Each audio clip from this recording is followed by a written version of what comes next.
So we will start soon. So in the meantime, just so that we know who is in the room, can people just introduce yourself in the chat? Your name, your organization, and the country. I think it would be really good.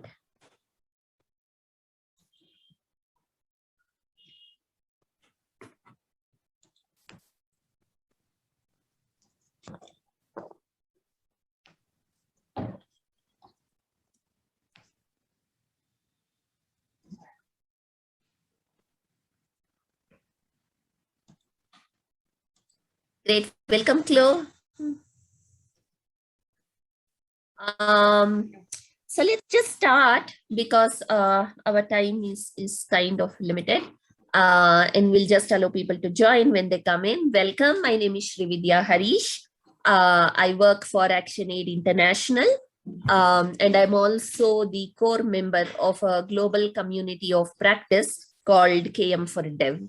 So, we are going to lead this session now on feminist knowledge management. And I have my colleagues with me, my teammate from ActionAid, Harriet Robina Gimbo.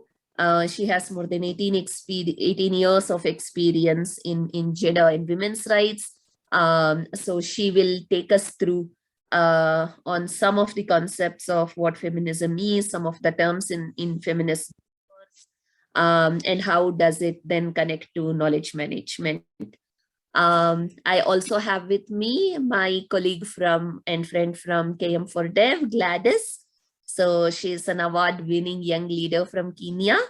And she's also a km4dev core member along with me. So she is going to tell you the story of km4dev. And when we talk about decolonizing knowledge, this is not going to be an academic session. This is going to be very practice session because we are not researchers, we are practitioners. So practically, what does it look like on ground? What does it look like operationally on ground? So that is what we will be looking at through the case story of km4dev. So welcome once again. So before we start, Connor, can I ask you to launch the poll, please? So there are like 2 questions just to start us off so that we know who is in the room and so that we can pitch ourselves correctly. So Connor, so if you can answer, please.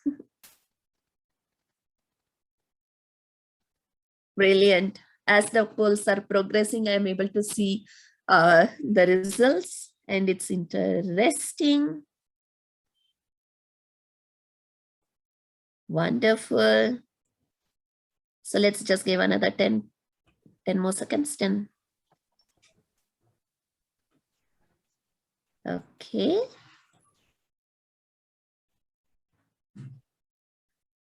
Connor, I think we can end this poll now. Thank you. And if you see the results on the screen, you can see that 75%, that's a very nice round number. So have know about decolonizing knowledge, which is really, really good. So Connor, the second poll, please.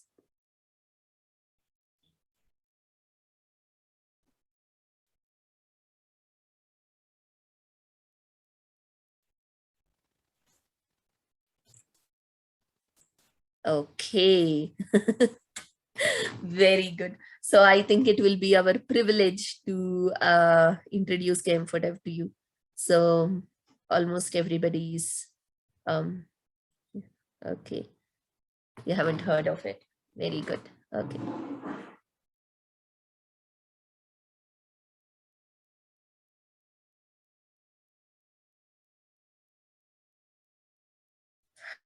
Okay, super nice. If we can close the poll now, Corna. I think we are done. Brilliant. So let's just start into the session. As I said, so This is not going to be very academic, so you're not supposed to, or you're not expected to listen to us, chatter away. We want this session to be as engaging as possible. So you will have like short presentations from all three of us. But then we have time for breakout rooms, going into breakout rooms. And actually, from listening to us, we want you to co-create something, an action plan. So we will come to that. And Connor, if I can share the screen, please, if you can stop sharing.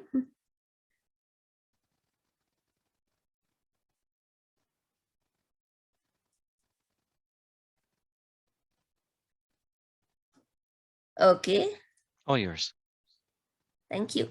So I'll put this on full screen. So that means that I will not be able to see chats and other stuff. So in case you're not seeing my screen, or if there are any other technical glitches, please do let us know. My colleagues Harriet and Gladys and Connor, of course, will monitor that. And they can speak up and let me know so that we can fix it. So let's just go.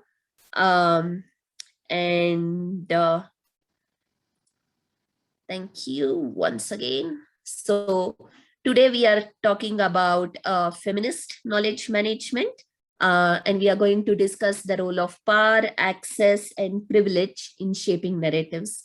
So this is, both from ActionAid and km4dev community.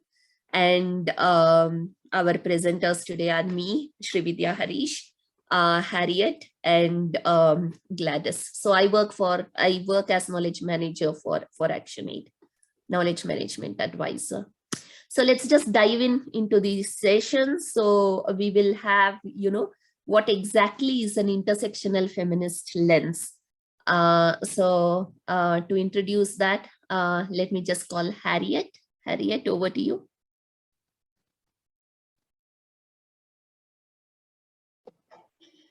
Thank you, Srividya. So we'll be speaking about some critical terms around feminism.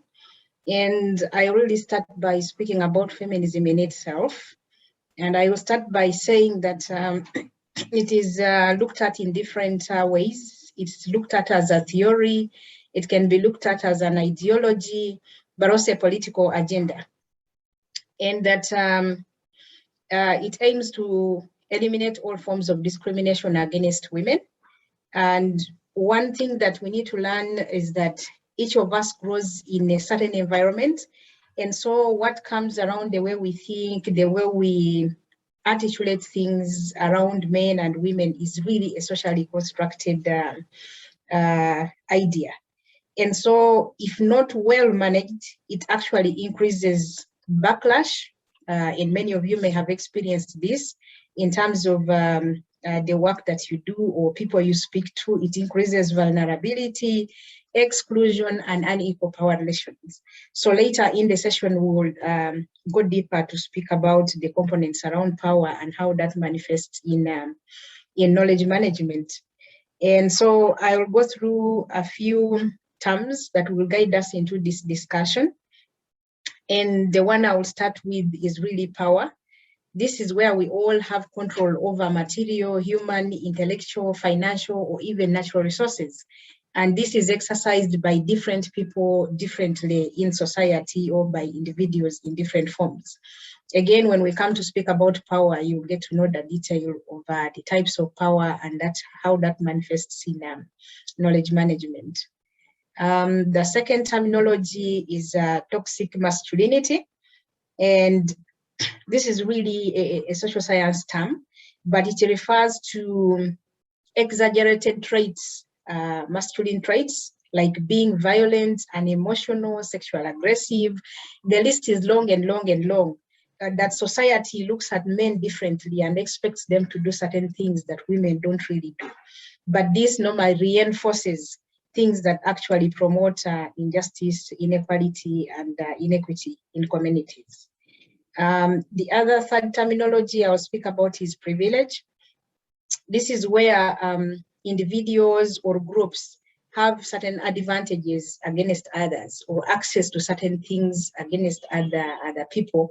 For example, in this case where you have a privilege to access a certain form of knowledge that no one else has opportunity to access. The other term is about appropriation. This is really adoption of customs, practices, and ideas of one person or society by members of another society or groups, and that brings some form of dominancy of a group or dominancy of a specific individual or a specific society that we may live in. To take us forward is to look at how do we link these terminologies to knowledge management.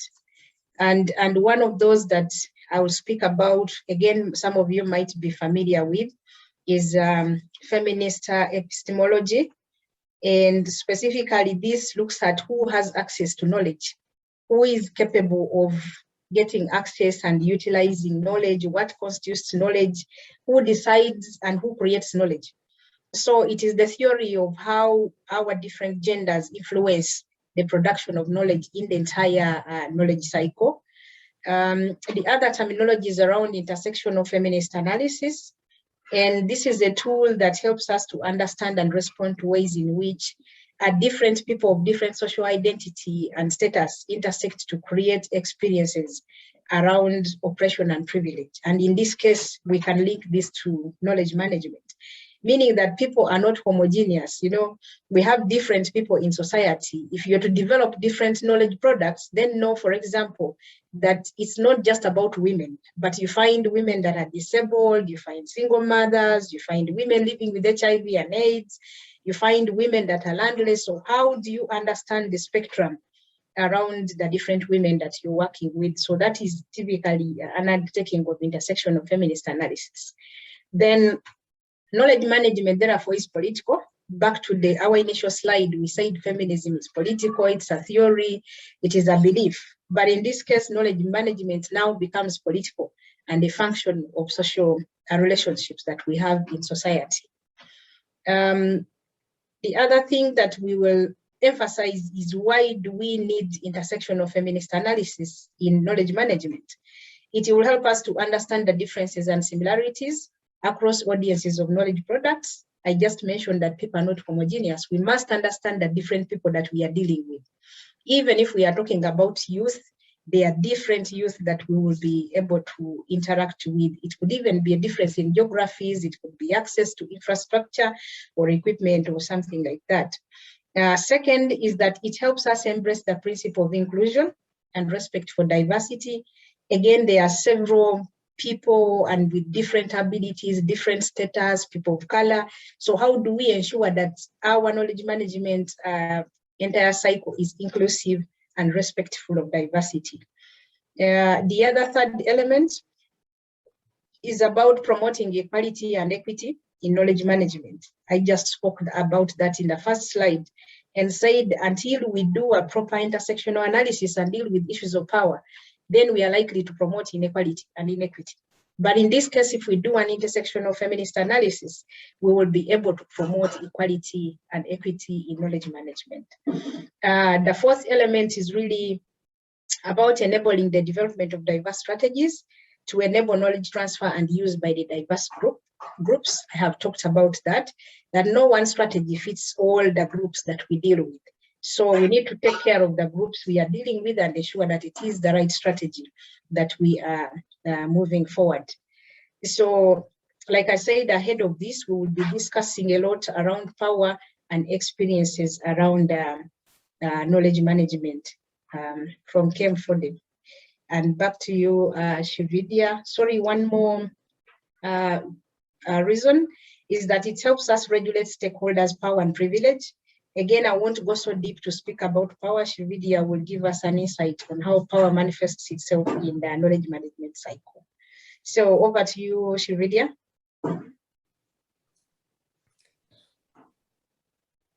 Thank you. Thanks, Harriet. It was a wonderful introduction. So hi, my name is Srividya Harish. So if you have any questions, please put them in the chat. Later on, we will have an opportunity for you to ask those questions, and we will also pick them up from chat. So for now, please use the chat function so that we don't lose the wonderful questions. So how do we actually do it? Okay, fine. We understood intersectional feminist lens, and it's great that you are asking us to use it in, in our knowledge management work. But how exactly will I go about doing it tomorrow in my day job? So that's where I come in. So bringing you one framework that we can actually use in order to come up with our plans and our strategies. So this Spark Cube, it was developed by Institute of Development Studies in the University of Sussex, and this is something ActionAid uses in our programming work. So this is to design our mainstream programs. So what we are doing is we are just taking that framework and now applying it into knowledge management because it's a really nice one. So before we do that, I just want you to look at this map, right? Because we have a couple of people who said that they hadn't heard about decolonizing knowledge. So although the session is called Feminist Knowledge Management, we are giving you the feminist knowledge management as a framework, as an approach to the political agenda of decolonizing knowledge. So this is the world map, or the world knowledge map, and this is specific to public health research. You can see that US, Europe are all bloated. Africa is almost invisible, and Asia doesn't fare much better. So why did I pick up this map? Because this is showing you where the knowledge is coming from in terms of public health. And this destroys all these other arguments which says that no, we don't really need to decolonize knowledge. It's not such an important task. It's not, it's not valid. Or why would we even want to do it? So if you look at it, public health is everybody's business. My health is my business. Your health is yours. So nobody can say that, if the West is producing the knowledge, the West is consuming the knowledge. So why should we worry? No, the West is producing the knowledge, but the whole world consumes the knowledge, because it's this knowledge which gets, used by WHO. It gets used by every government to draft policy. So, and if you're saying, oh, knowledge may not have any real implications, it doesn't affect your life anyway, so why bother decolonizing? No, it affects lives very, very really, because it's influencing what my government is deciding and planning and investing in terms of ensuring my and my community's health. I sit in Bangalore, India. So, and for those people who then say, no, of course, knowledge is not only being produced in the West, it's being produced elsewhere. No, this map then shows that there is a real issue here. There is an elephant in the room. There is a problem that one particular part of the world, due to historical reasons and many other reasons, geopolitical reasons, dominates what the world thinks. So decolonizing knowledge is simply that. It is challenging that dominance and saying that every kind of knowledge should be given equal importance and equal space in the global narrative. It's about decolonizing, not, we had a political decolonization where countries in the global south fought for independence, political independence, and right to self-rule. So here we are talking about, you have to decolonize this knowledge, the power that the knowledge holds, and make it more equitable to everybody, privileging every kind of knowledge models. So it's a bit of a political project, decolonizing knowledge. Let me just go to the other one. So when I wanted to do this PPT and I was looking for, some nice quotes to use, to make my point, as we all do when we do presentations, I was looking at the quotes on the internet and seeing, okay, what can I choose? And every quote that was good was a white person from the West. There is nothing else on the internet. And even if I wanted to find a person of color, it was somebody who is based in US or Europe. So I was like, like, is it that the whole lot of thinkers, the whole lot of philosophers, all quotable people, do they only exist in the West? Isn't there anybody, from the global South countries? Why not somebody from Kenya, Zambia, Zimbabwe, Papua New Guinea? Why, where are they? Where are those thinkers? But access, privilege, exposure, these are very real things when you start relating it to your everyday lived experience. So I picked this quote, and who is Leelabai? Leelabai is my grandmother. And this is not her quote per se, but this is like a folk quote used extensively in India. So,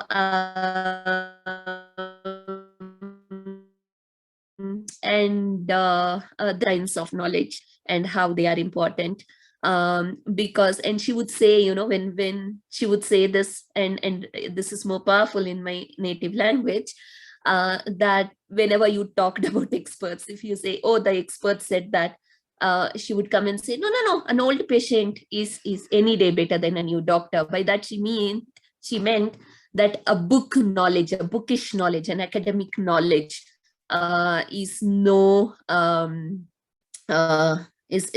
equivalent or is not better than a lived experience. So if I am an old patient, I know my body, I know what medicines I have taken, I know, what reactions I have, and what, I know me, and I have had this, complaint for the past 30 years. And if you are a newly graduated doctor, then what helps is that you don't know, and I know, and I don't need you. No.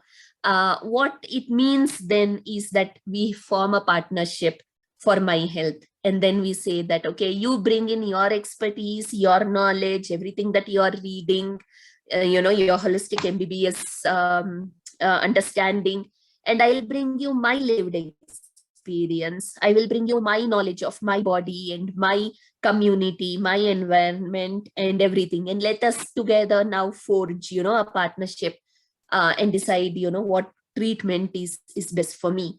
So similarly, in knowledge management, you have a place for every kind of knowledge. There is a place for, academic knowledge. There is a place for AI, big data, blockchain, all those things. There is a place for indigenous knowledge, community knowledge, lived experience, and the rest of it. So it is not about saying one is better than the other. Like sometimes the discourse may come into, oh, the West manage real concept is not good, the East storytelling is better.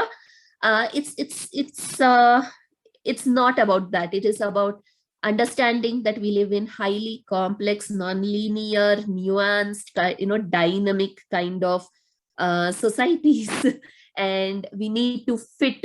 We need to come up with a model or an approach that is agile and adaptive to context.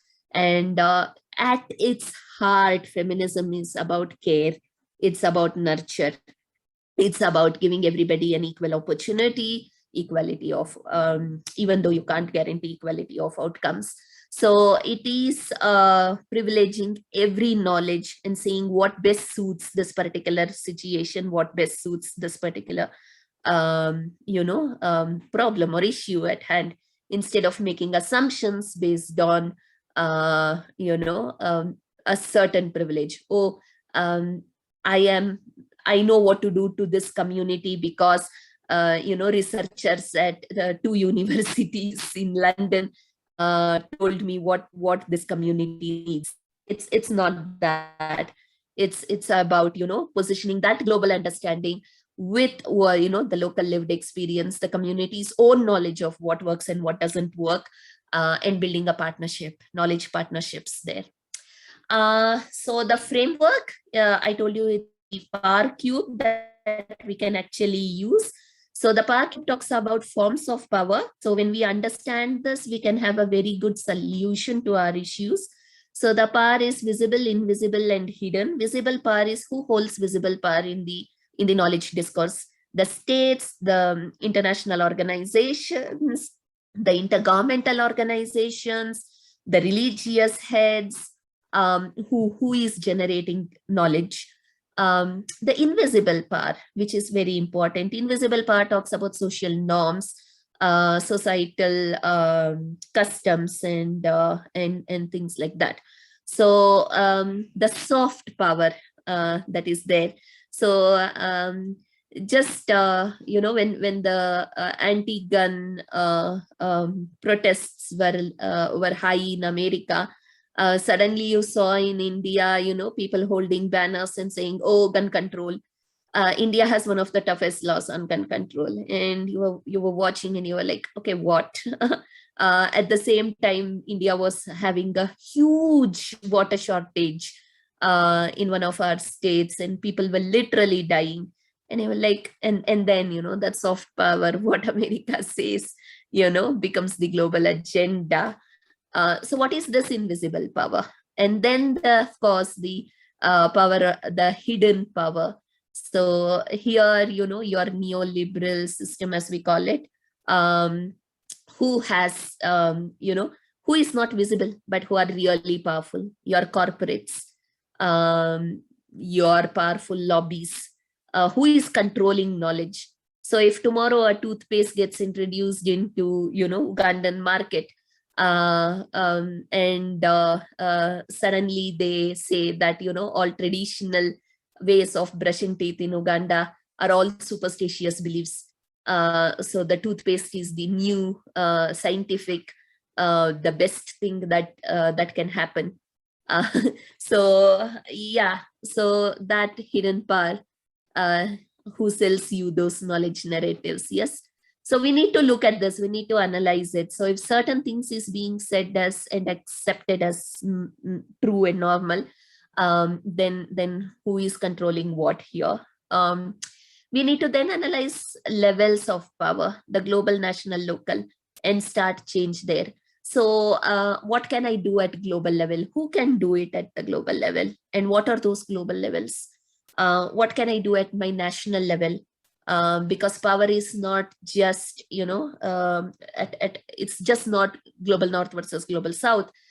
Even inside nation, particular countries, there are again levels of power and levels of privilege, who controls what, and that needs to be challenged and questioned.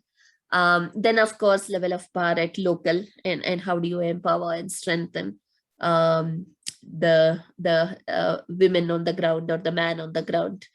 Then we need to analyze it in terms of the spaces that are available.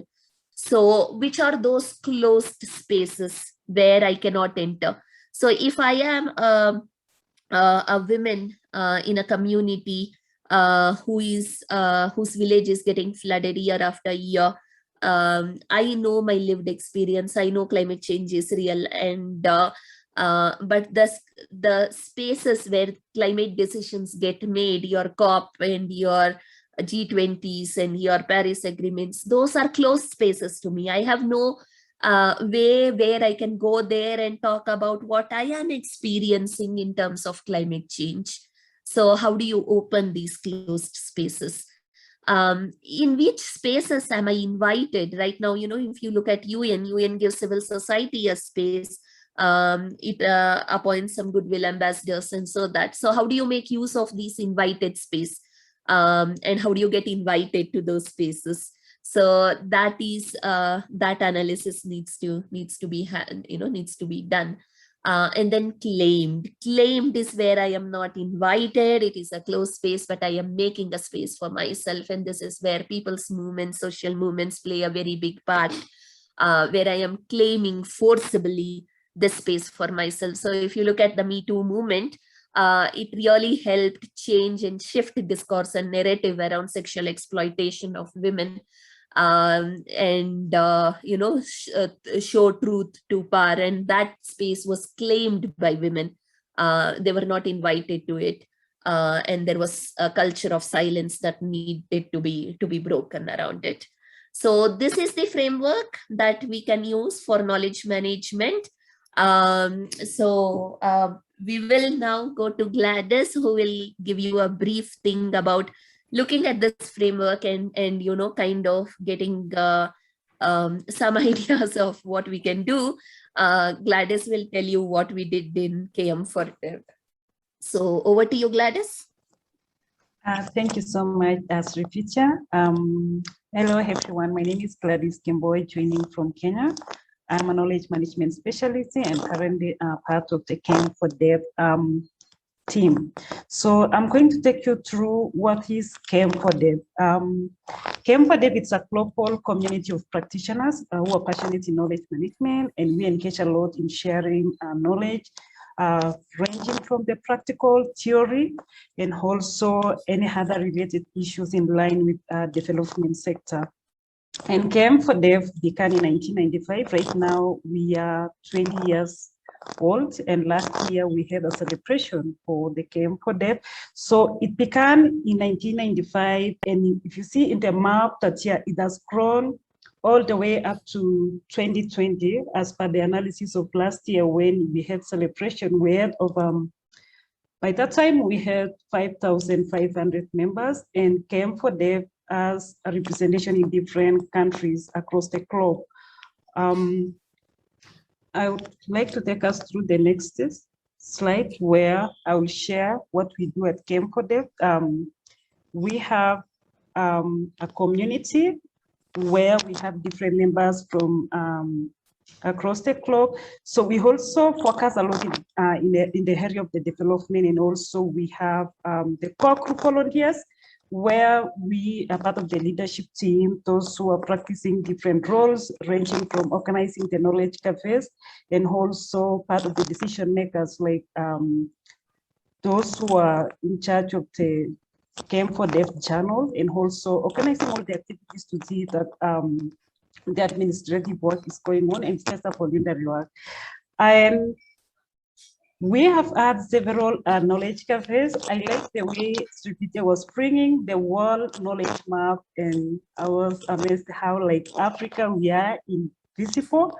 And now I'm going to take us through how Africa now we are becoming visible through the km4dev, because km4dev believes a lot in decolonizing knowledge and wants this knowledge to reach out to those people, especially the marginalized, those in the local area. Like, for instance, where I'm coming from Africa in Kenya.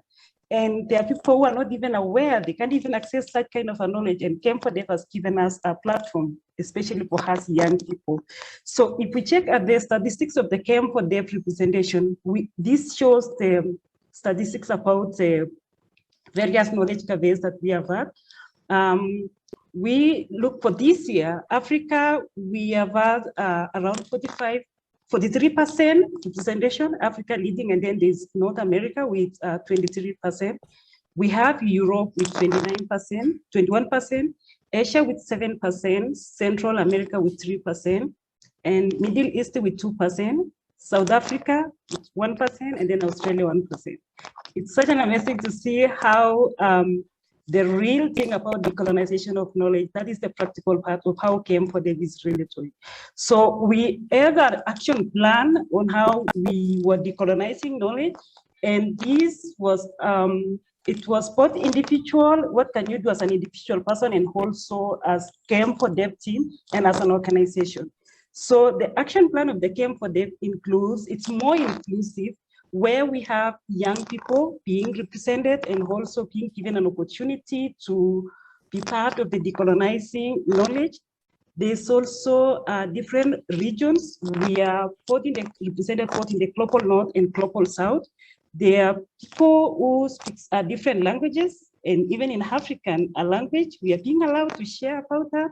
We have people from French speaking and also Spanish, which is part of it. There is also on gender diversity, which we believe in our leadership. At km4dev, we have different genders, including also the young people.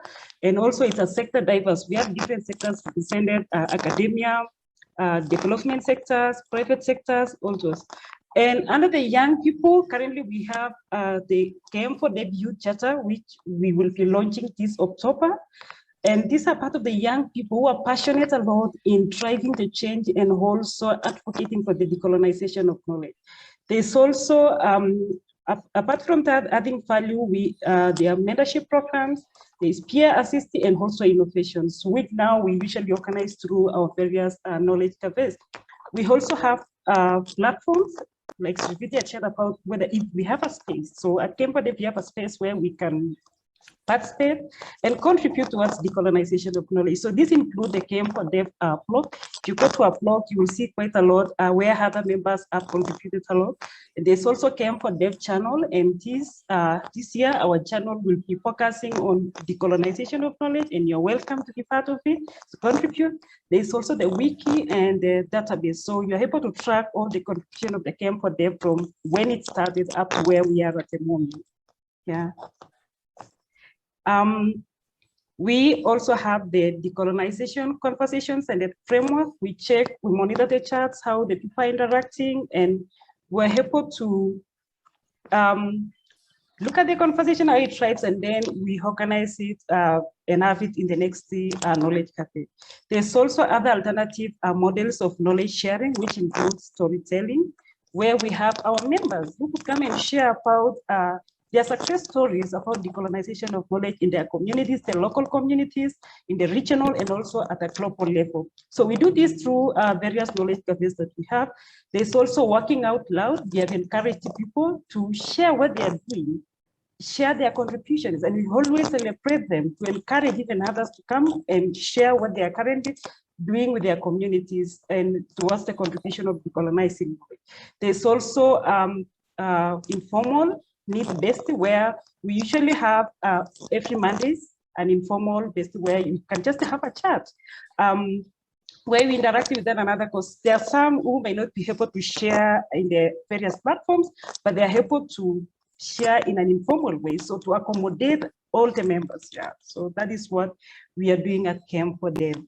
Yeah, next session. So I'd like to ask us if there's any question regarding km4dev, please ask it, and I'm happy to share with you. And also my colleague Srividya, we will be able. So Srividya, I'm handing over to you. Thanks, Gladys. So can I just ask people to please put your questions in the chat? We will come back to it once we finish the breakout room. So we will go into the breakout rooms now, Connor. So just to tell you about the breakout rooms, what's going to happen. Sorry. We will paste the link to a app called Padlet. So we want you, once you go into the breakout room, to identify who is going to take notes. And please use the Padlet app to capture your notes so that we don't lose the rich discussions. And we want you to discuss on these questions, not necessarily in the same order, just capture along these lines. So what will you do as an individual to decolonize knowledge, right? What will you do as an organization that you represent or institution to decolonize knowledge, and what can we do as the KPSRL community to do the same, right? So I will paste all these questions once again in the chat so you can come and you can refer back. There is an idea that, you know, decolonization has to happen, you know, by somebody else. No, there is no somebody else there. It needs to happen from all of us. So let's come up with an action plan together. So I will paste the link to the Padlet in the chat. And over to you, Connor, if you want to give any instruction before we go into the breakout rooms. You have 10 minutes to discuss. Yeah. No instructions from my side. As soon as you're ready, I will assign everybody to the breakout rooms. Are you ready? Yes, I am ready. So please watch out your chat to get access.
Hello, Sarah. You've joined as we've just joined our breakout room. So I'm going to put you into one of the breakout rooms.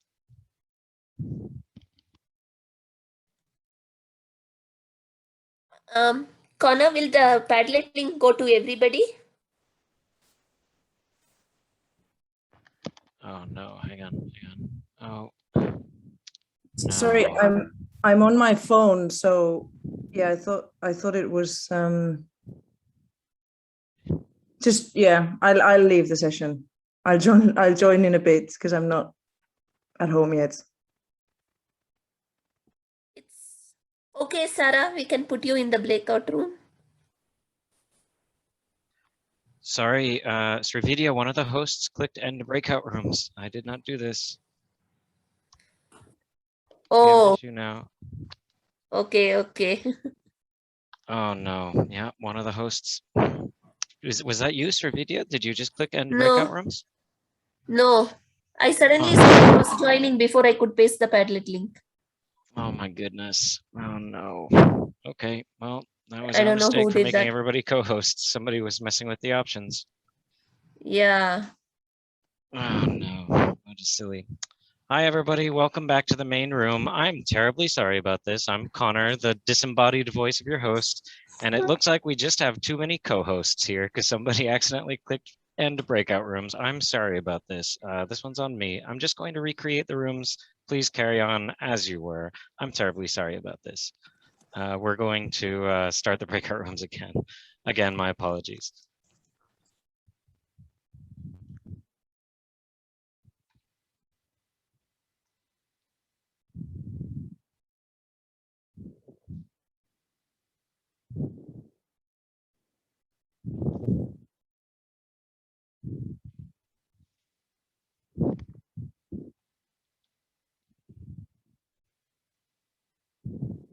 Okay. So I just left the breakout room and came here. Manan? Srividya, my recommendation would be for you to join each breakout room individually and put the Padlet link in that group. People are very unlikely to Yes. have it. So why don't you do that? Just make sure not to click close all rooms. Because for example, in this broadcast you just did, they can't click that, they can't copy and paste it. Join each room and chat it to them, I would say. Okay. And I then joined. at the end, you'll want to quickly go and join room 1. Okay, will do. Hello, Manon, welcome. We've just joined in breakout rooms and I'm going to assign you to one now.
Hi, Srividya.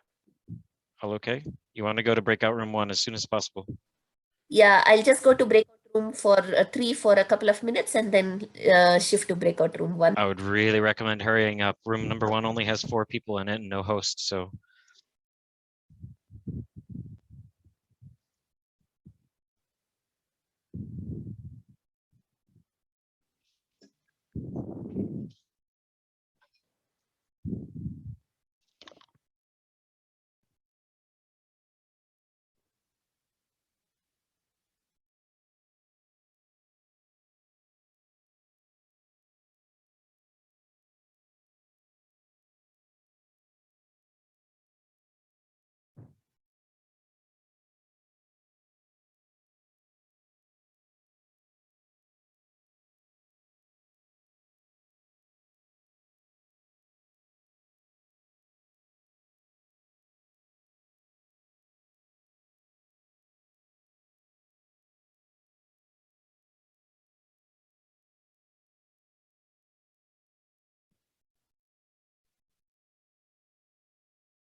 Welcome back, everyone. So hope all of you had a nice discussion. I know it's not enough, not anywhere near enough, but I would encourage everybody to keep using the Padlet link. You can actually save the chat file if you want in Zoom. So please use the Padlet link, continue the conversation. You can comment, you can put images, you can do videos, all those things. So, and we can refer back to it, you know, as the action plan that we co-created. Thank you so much. So what we are going to do is we are going to have a chat wave now. So what I want you to do is put your type up your one big takeaway. So one learning, one takeaway from this session. Don't press enter, just type it for now. And yeah, we will look at the questions also, but let's finish with this. And then we will come to the questions. So yeah. So please type in your one big takeaway, and when I say enter, then you press it so that we get all our takeaways together, all our learnings together. So just type in. Please type in. Okay. So enter. Beautiful, beautiful, super. If you haven't finished typing, please type, and then you can say enter. Wonderful. Thank you so much for being part of this session. This PPT will be available to you, I think. So these were your speakers today. Our LinkedIn is there in the PPT if you want to go back and reference it and stay in touch with us, stay connected with us. We will end the session here. If all of us can please switch on our videos for a short while. I'll stop sharing the screen so that we can all see each other. Thank you so much.